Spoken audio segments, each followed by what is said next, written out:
The Kwisatz Haderach, a term that hasn't been used so far in Dune Prophecy, but a term we all know the Sisterhood is being guided by nonetheless. The Bene Gesserit Breeding Programme was originally established to breed better leaders for the Imperium of the known universe, but over time, it morphed into a mad quest for creating a superior being that could perceive the past, present, and future. This entity ended up being Paul Atreides, and after him it was his son Leto. The Bene Gesserit have succeeded in manifesting the equivalent of a god on Earth, but their program was ultimately a failure because they could not control either of them. However, they aren't the only ones experimenting with fate. There's another group in Dune that attempted to create a Kwisatz Haderach of their own, and it's possible that Dune's Prophecy's main antagonist is connected to them. So what's the story of this other failed Kwisatz Haderach? And is the Sisterhood falling prey to a conspiracy? We'll try and answer all of that in this video, so spoiler warning because there will be a lot of those coming your way. Before we go into our explanation, we have a very small request. If you like our content, please support us by subscribing to our channel. This is a small click for you, but for us it means a lot. Thank you. Let's begin.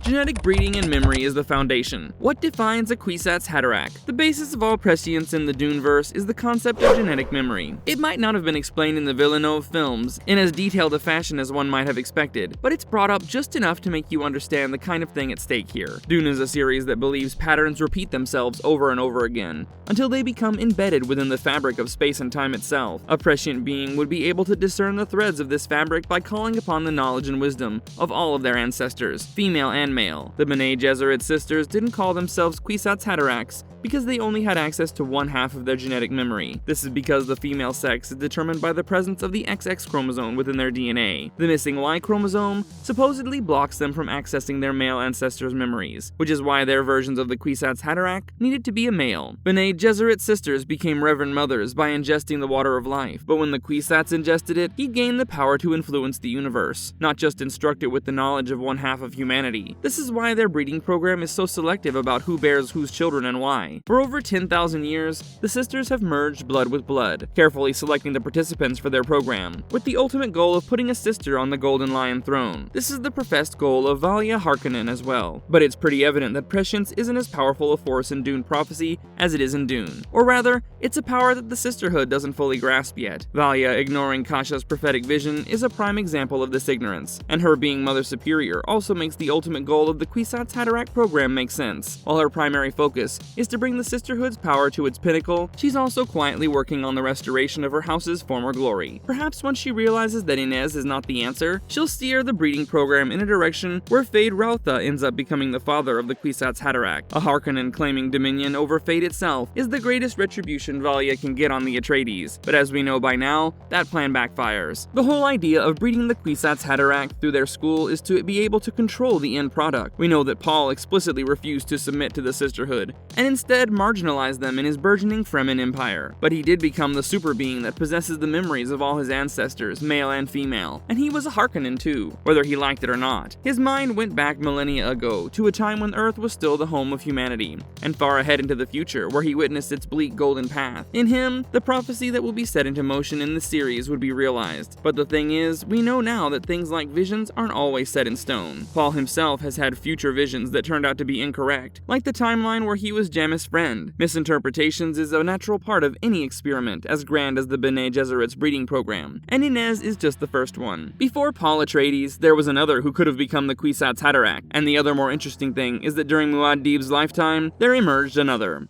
How many failed Kwisatz Haderachs are there? This is a major spoiler for those of you that are waiting for Villeneuve's Dune 3 and haven't read the books, so we suggest you guys skip over it if you don't want the movie ruined. But the truth is that the Bene Gesserit sisters aren't the only ones capable of creating Kwisatz. Yes, they have attempted creating one before Paul came into the picture. The Corino Emperor Shaddam's childhood friend Hasimir Fenring was also a product of the Sisterhood's breeding program. He'd have become Kwisatz Haderach a couple generations before Paul had his body not contained a genetic deficiency. Hasimir was a eunuch, and that prevented him from accessing his other memory like a biological male or sister could. He was an exceedingly clever and powerful man, no doubt about that. He served as the Emperor's personal assassin long before he became the Emperor, and he was part of a plan to assassinate Paul Atreides after he unleashed his Fremen jihad upon the universe. But it's during this plan's formation that we're introduced to another prospective super entity being bred by an entirely different set of people, the Bene Tleilaxu. Based on their process and its requirements, any organization that specializes in genetic engineering should theoretically be able to breed a Kwisatz of their own. And that's exactly what the Tleilaxu did in the time period between Dune and Dune Messiah. The latter is the book on which Dune 3 will be based, and in it we will learn that just like the Bene Gesserit, the Tleilaxu also have a breeding program. They were able to create not 1, but 9 Kwisatz candidates, only theirs consisted of reviving dead people and hoping that their memories would come back. Dune Messiah did not expand upon the nature of the Tleilaxu Kwisatz Haderach beyond knowing that it existed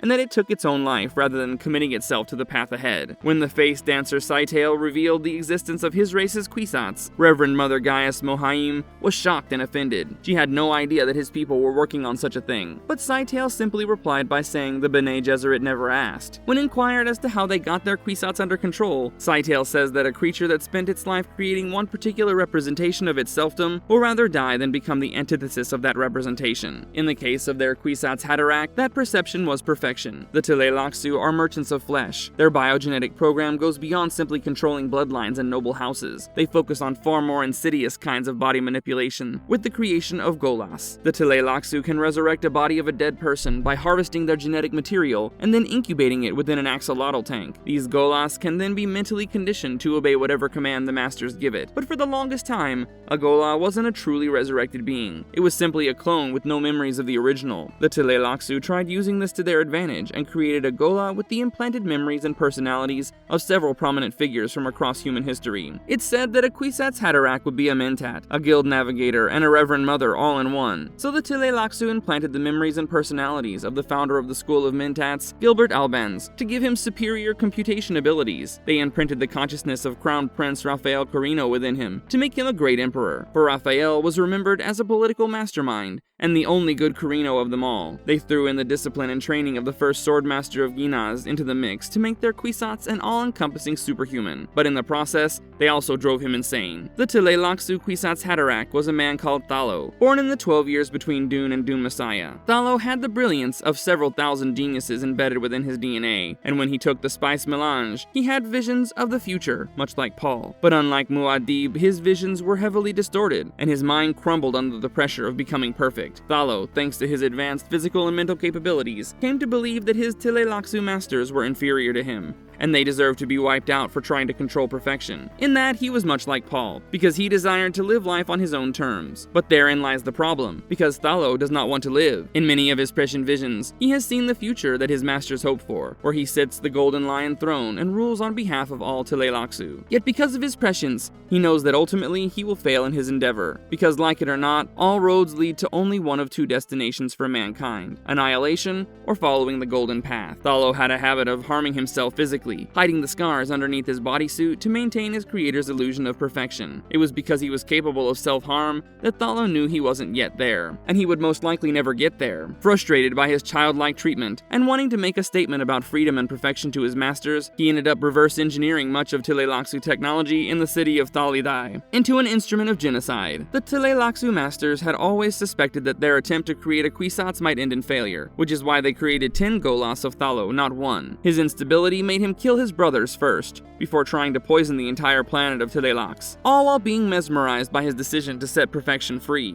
Thalo wanted to die with his master so he could escape the torment of prescience. So in a way, Scytale wasn't lying when he said that the Tleilaxu Kwisatz took his own life, but in Paul of Dune, we learn it was assisted suicide at best, because Thalo was killed by the girl he believed to be his best friend, Marie Fenring. You might remember a character called Lady Fenring from Dune 2, the woman who seduced and secured Faye Rautha's genetic material. Well, that genetic material eventually leads to the birth of Marie, who had been conditioned in the ways of the Assassins and the Bene Gesserit since birth for the explicit purpose of killing Paul. Marie was training for the same at the Tleilaxu home planet when she came across Thalo, and she instantly knew that he was unstable. The full extent of his instability revealed itself when he brought her to the command center where he was going to spread his genocide, and not wanting her parents to get caught in the crossfire, Marie assassinated him by breaking his neck. The Tleilaxu never tried something like this again, especially because they lost all their replacement Thalos to Thalo. Instead of implanting such thoughts in a Ghola, they instead refocused their attention to awakening a Ghola's previous memories, because that's quite similar to the Bene Gesserit's other memory. They never succeeded in doing this until they created a Ghola of Duncan, Idaho, who helped them crack the code to immortality and beyond. All that is best saved for another video, but the relevant thing about it in this video is the fact that one of the characters in the Dune Prophecy feels exactly like Thalo. This man survived the sandworms, claims to have been reborn,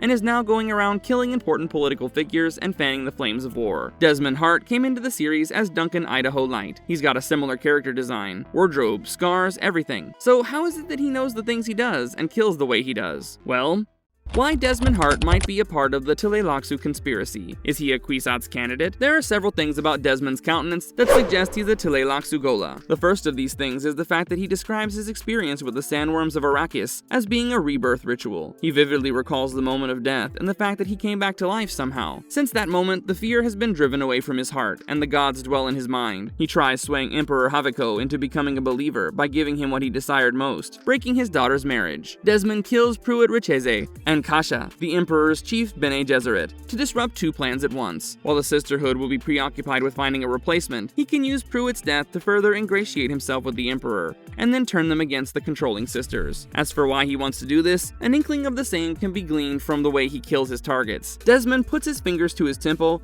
and then channels some sort of power to make his victims' flesh catch fire, as though they were being burned by acid. It's possible that he used some sort of nanotechnology to implant a device into their bodies, but it's also possible that he's using genetic manipulation or an acidic form of poison that he can administer mentally to kill his targets. If it's either of those things, then Desmond being a Tleilaxu Ghola would make a lot of sense, because they're the ones who usually use such tactics. The Tleilaxu might not possess the weirding ways of the Bene Gesserit, but they have perfected the art of assassination, and right now, Desmond feels more like an assassin than anyone else. If he's connected to the Bene Tleilax, then being a Ghola isn't the only thing we need to consider. Tleilaxu face dancers are known to mimic the appearance and mannerisms of those they replace in society, so much so that only the Bene Gesserit can tell them apart from the originals. If Desmond is a face dancer, all the more reason to suspect that he's a Kwisatz candidate, because it isn't uncommon for two civilizations to have the same idea worlds apart. They were organ harvesters before becoming geneticists, and that was something good people like Atreides and the early Corrinos couldn't abide by. The Tleilaxu have been angling towards power for millennia, and they're one of the only groups with the technology and the knowledge to stay one step ahead of the Bene Gesserit, as stated in the Weeks Ahead trailer. If we're correct about even half of what we've stated in this video, it would represent a shift in the status quo that is nearly unimaginable in scope. The Tleilaxu are masters of infiltration and assassination, and Desmond has already done one of those things. If he's anything like Thalo, then his instability would make a lot of sense, considering his memories were downloaded rather than being programmed to unlock upon experiencing trauma. He says there's a war coming, and while no one else can see it, he can. Sure, he is a key instigator of that war, now that he's taken out two of the Emperor's most valuable allies. But is that the only reason he's doing all this? Desmond was in Arrakis, ready to be devoured by a sandworm, the very source of the geriatric spice melange. Those who are sensitive to precognition have life-altering experiences when they come into contact with spice, as was the case with Thalo. It drove him insane and ended in his demise, which is why he's the other failed Kwisatz Haderach that the Sisterhood never knew of. In a way, Thalo's fate proved that the Bene Gesserit method was the more stable one. Although Paul Atreides never submitted to their control, he never went insane, at least not in the way people thought he did. His jihad was motivated by a deeply disturbing knowledge of the distant future, and was, in a way, necessary. He made all his decisions consciously, and when the time came for him to give up his path, he did so with as much grace as is humanly possible. He could have crumbled under the weight of his prescience, but he didn't, because he wasn't under anyone else's control. Thalo knew that the Tleilaxu masters wanted to control him, but because he'd been raised in isolation, he had no option but considering genocide as his only way out. Had the Tleilaxu not treated him like a test subject, who knows? Maybe he would have been a better Kwisatz than Paul or his son. But because that didn't happen, it makes Desmond Hart's motivations muddier and more intriguing than ever. We know he's got something brewing in the back, and he knows much more than he should. We just don't know why, and all we can do is hope that he isn't what we think he is.